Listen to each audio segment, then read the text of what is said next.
बिस्मिल्लाहिर्रहमानिर्रहीम। अस्सलाम वालेकुम। मैं हूं हसन रज़ा और आप देख रहे हैं हसन रज़ा यूट्यूब चैनल। जो स्टोरी मैं आपको सुना रहा हूं उसका नाम है पत्थर के सनम और एपिसोड उसकी 5वीं है। स्टोरी का थोड़ा सा आपको मुख्तसर ख़ुलासा सुनाता हूं। ये एक कामयाब बिजनेसमैन तुराब की कहानी है जो इंतहाई कामयाब है, लेकिन अपनी माजी की कड़वी यादों में खोया रहता है। और उसकी बीवी खालिदा की है जो अपने शोहर के अजीब रवैयों की वजह से उससे नाखुश रहती है, उसको समझ नहीं पा रही। तो अगर आपने पहली एपिसोड नहीं देखी तो पहली एपिसोड मेरे चैनल पे मौजूद है, आप ज़रूर देखिएगा, बहुत अच्छी स्टोरी है।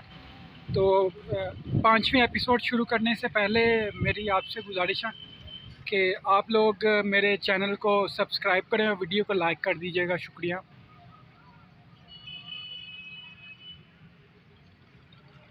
चौथी एपिसोड यहाँ पर ख़त्म हुई थी। तुराब आयशा को कहता है कि मेरी बात तो सुन लो आयशा।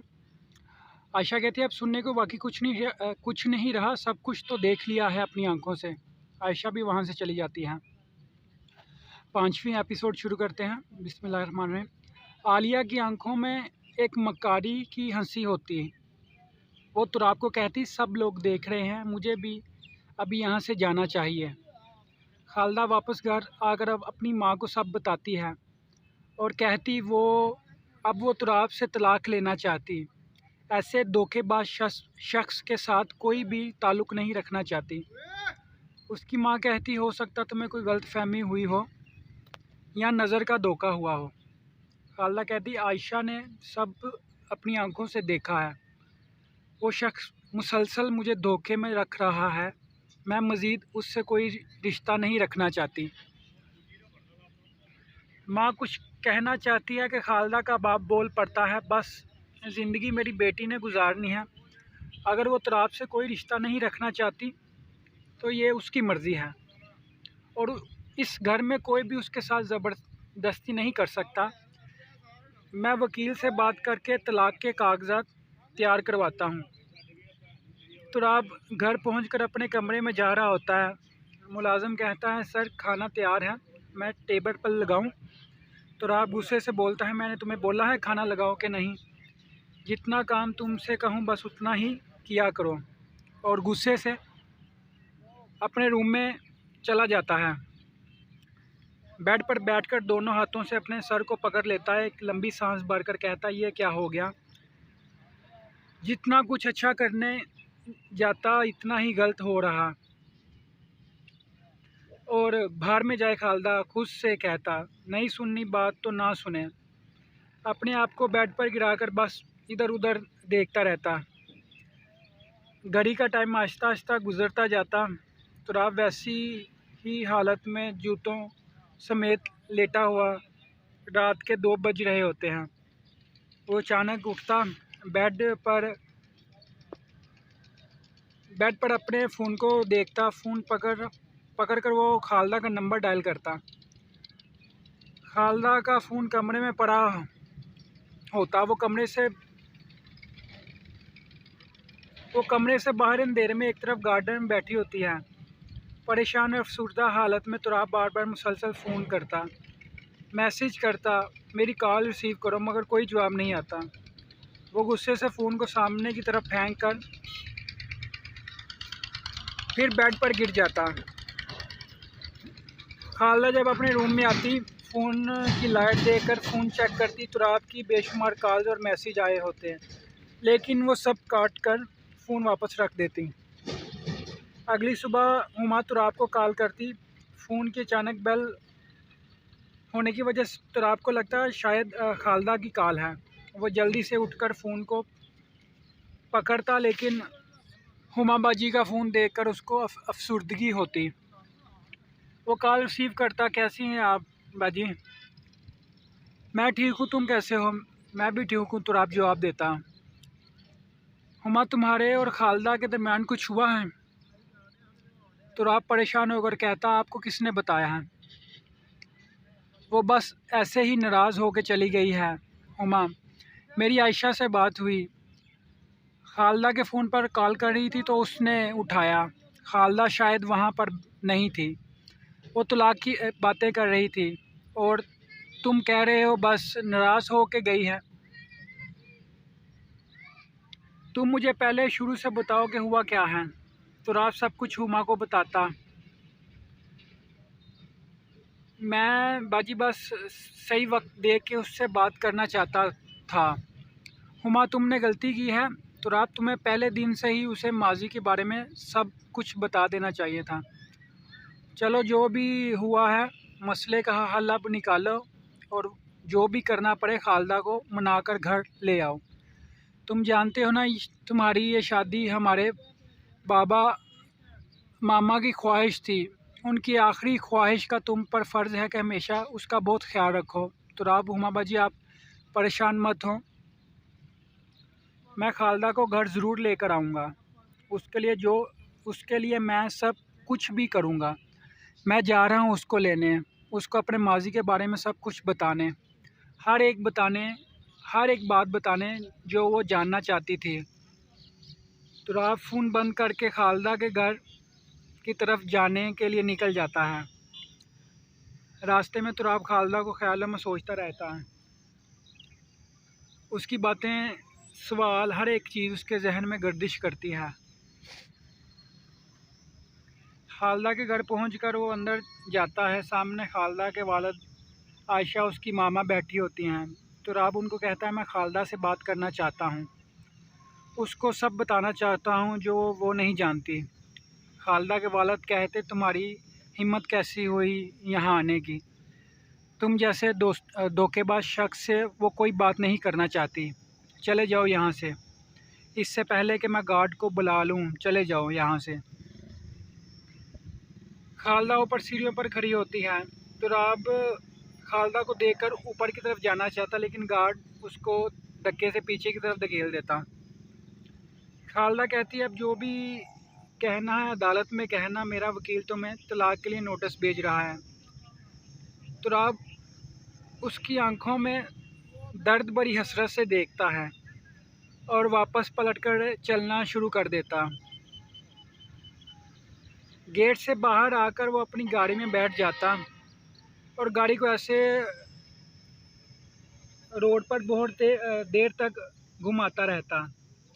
रास्ते में एक चाय की दुकान पर रुकता, एक तरफ कुर्सी पर जाके बैठ जाता और खामोशी से कुछ देर के लिए बैठ जाता। कुछ देर के बाद एक लड़का उसके पास आकर कहता क्या लेंगे आप सर। तुराब साकत बैठा रहता, कोई जवाब नहीं देता। वो लड़का एक दफ़ा और पूछता सर आप क्या लेंगे। तुराब खामोश ही रहता, उसके चेहरे से लग रहा होता वो बहुत गहराई में डूबा हुआ है, जैसे उसे पता ही ना हो उसके पास क्या हो रहा है। लड़का आहिस्ता से तुराब के कंधे पर हाथ रखता और कहता, कंधा हिलाता, सर कुछ लेंगे आप।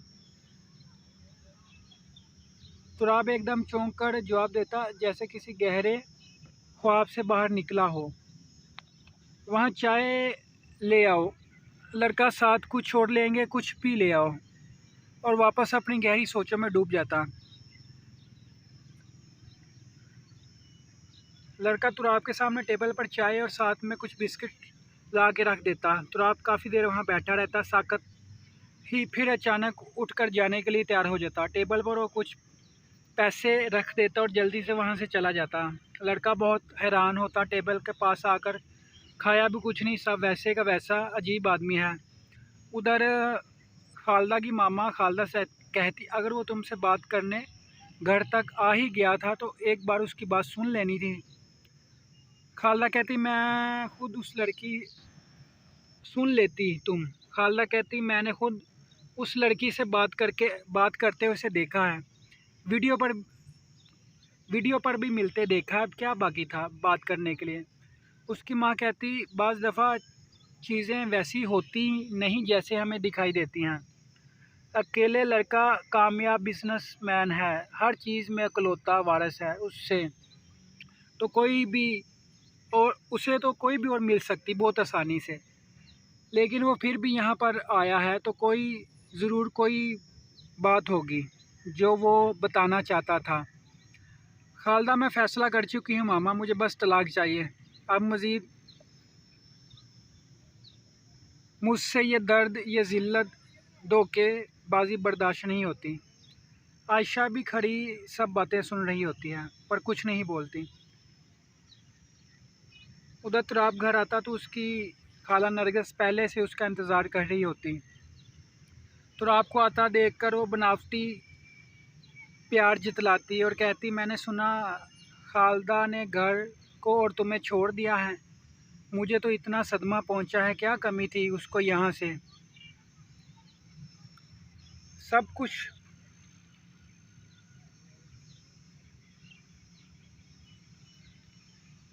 कुछ तो दिया था तुमने, फिर भी बेटा वो चली गई। मुझे तो पहले ही उसके चाल चलन अच्छे नहीं लगते थे, लेकिन तुमसे कहा नहीं। चलो कोई बात नहीं, शहीन है ना जो तुम्हारा ख्याल रखने के लिए, इस घर का ख्याल रखने के लिए। तो आप कहता, मेरा और इस घर का ख्याल खालदा ही रखेगी। इस घर की मालकन है वो और रहेगी। इस घर में नौकरानी तो आ सकती है लेकिन नई मालकन नहीं। वो मुझसे नाराज़ है, बहुत जल्द मना के ले आऊँगा। खालदा को वापस उस घर में तुराब के जवाब से नरगिस खाला जल जाती है और कहती है, अच्छा बेटा तुम थके हुए आए होंगे, आराम करो, मैं फिर आऊँगी। गेट से बाहर निकल कर खाला खुद से कहती, जब तक मैं ज़िंदा हूँ अब वापस तो खालदा को इस घर में नहीं आने देती। तुम्हारा इसको मनाने का ख्वाब ही रह जाएगा। तुराब घर के मुलाजिम को कहता, खाना लाओ, भूख लगी है मुझे। साथ ही अपने रवैये पे माजरत करता, कल गुस्से में बोल दिया था, मैं परेशान था। मुलाजिम, तुराब साहब मैं समझ गया था खालदा बीबी घर में नहीं है, जिसकी वजह से आप परेशान थे और गुस्से में डांट दिया मुझे। कोई बात नहीं, आप मालिक होते हुए भी हमारा इतना ख्याल रखते हैं। तुराब खाने की टेबल पर बैठा खा रहा होता, उसके फ़ोन की बेल बजती। वो फ़ोन रिसीव करता, दूसरी तरफ कॉल करने वाला कुछ कहता, तुराब सिर्फ हाँ और जी में जवाब देता। फ़ोन बंद होने के बाद तुराब के चेहरे पर हल्की सी इत्मीनान की एक झलक नज़र आती। अगली सुबह खालदा के वाले उससे कहते, तैयार हो जाओ, कुछ देर में वकील के पास जाना है। खालदा तैयार होने के बाद अपने वालिद के हमरा गाड़ी में बैठकर घर से निकल जाते। कुछ दूर जाने के बाद गाड़ी को रोकते खालदा पूछती, क्या हुआ बाबा, आपने गाड़ी क्यों रोकी। उसके वालिद एक तरफ इशारा करते। खालदा देखती तो सामने तुराब गाड़ी में खालदा को देख रहा होता। खालदा, बाबा ये सब कुछ क्या हो रहा है। वो कहते, बेटी मैंने बहुत सोचा, तुराब के कल जाने के बाद तुम्हारी मामा से भी बात की, तलाक के लिए केस भी तो कर रहे हैं ना। वो तुमसे कुछ कहना चाहता, एक बार उसकी बात सुन लो तो कहीं ऐसा ना हो कि हम कोई बहुत बड़ी गलती कर लें उसकी बात सुने बगैर, जिस पे सारी ज़िंदगी बाद में शर्मिंदगी पछतावा हो। मुझ पे एतमाद रखो, फ़ैसला वही होगा जो तुम करोगी। खालदा कहती, जैसे आप कहते बाबा। वो गाड़ी से नीचे उतरती और तुराब की तरफ बढ़ना शुरू हो जाती।